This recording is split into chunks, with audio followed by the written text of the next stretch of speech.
என்ன தவிர பார்த்துங்கிற நானா பாருங்க அழுகி போயிருக்கா. ஆமா இங்க பாரு இந்த சைடு நல்லா அழுகி போயிருக்கு.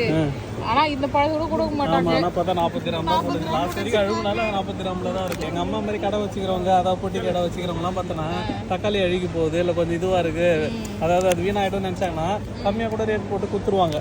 ஊர்லலாம் அண்ணாச்சி கடை, ஊர்ல மார்க்கெட்டு, செஞ்சு மார்க்கெட்டு, விழுப்புரம் மார்க்கெட்லாம் போனா காய்கறி மார்க்கெட்ல ஆனா நான் வாங்கி போனா லாஸ்ட் நேரத்தில் ஒரு 10 ரூபா, இது வந்து 2 ரூபா, 3 கிலோ 10 ரூபாய்க்கு கொடுப்பாங்க. ஆனா இங்க லாஸ்ட் வரைக்கும் இங்க 40 கிராம்ல தான் இருக்கும். எப்பவுமே கொம்புத்தூர்ல போடுற வரைக்கும் குறைக்கவே மாட்டாங்க. அப்படியா? மாம்பழமா இது? அட கடல, இதே தெரியாம மணிக்கணக்கில் பேசிக்கிறேன். ப்ளம் இது இங்க போட்டுக்கிறாங்க பாரு, மரியம் ப்ளம்னு. ஆமா தாய்லாந்துல இருந்து வருது ப்ளம். அது இது மாம்பழமா என்னன்னு தெரியாம 1 மணி நேரமா பார்த்துன்னு இதுயா. இது என்ன தெரியுமா, இது வந்து நம்ம இந்த முந்திரி பழம் சொல்லுவாங்களே இது.